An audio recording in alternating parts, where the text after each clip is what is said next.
Indian independence act 1947 के मुख्य प्रावधान क्या थे? इसने सत्ता हस्तांतरण को कैसे संभव बनाया और रियासतों के भविष्य पर इसका क्या असर हुआ? देखिए, सेकेंड वर्ल्ड वॉर के बाद ब्रिटेन की हालत पतली थी। हाँ, आर्थिक रूप से कमजोर हो गए थे। हाँ, और भारत ने आज़ादी का आंदोलन चरम पर था। नेवी म्यूटिनी जैसी घटनाओं ने अंग्रेजों को हिला दिया था। मुस्लिम लीग पाकिस्तान की मांग पर अड़ी थी। फरवरी 1947 में ब्रिटिश पीएम क्लेमेंट एटली ने घोषणा कर दी कि अंग्रेज जून 1948 तक भारत छोड़ देंगे।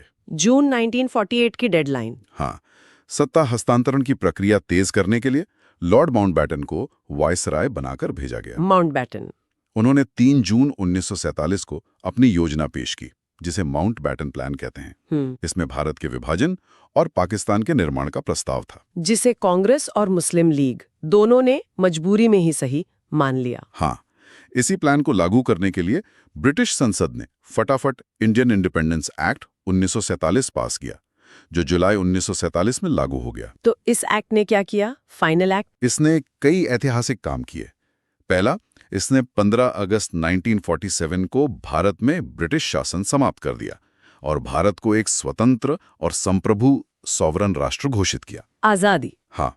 दूसरा, भारत का विभाजन कर 2 स्वतंत्र डोमिनियन भारत और पाकिस्तान बनाए गए, जिन्हें ब्रिटिश कॉमनवेल्थ छोड़ने का भी अधिकार था। Dominion status. तीसरा, वाइसरॉय का पद खत्म कर दिया गया।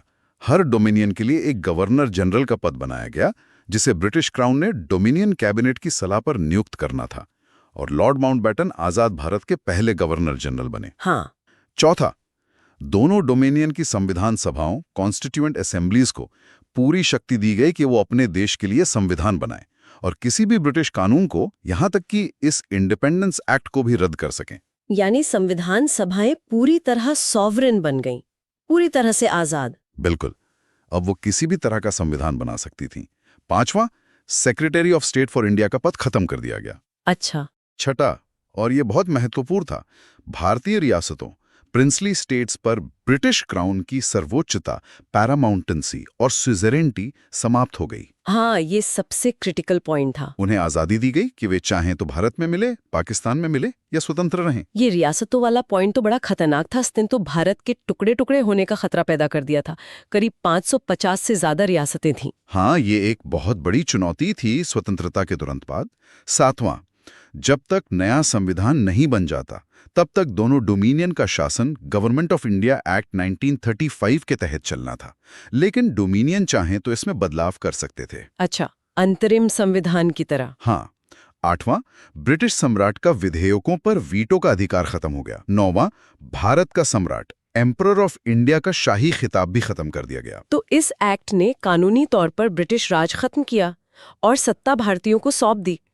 संविधान सभाएं सॉवरेन हो गईं। हाँ। लेकिन रियासतों को दी गई आजादी ने भारत के एकीकरण, इंटीग्रेशन की गंभीर समस्या खड़ी कर दी, जिसे सरदार वल्लभ भाई पटेल की दूरदर्शिता और दृढ़ता से सुलझाया गया। हाँ, उनका योगदान अविस्मरणीय है।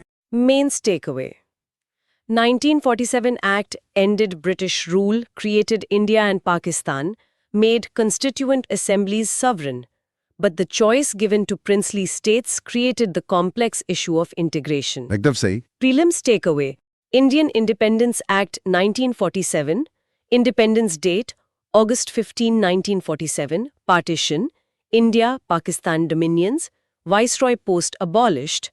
Governor General post created. Constituent Assembly sovereign. Princely states given choice. Gowai Act 1935 as interim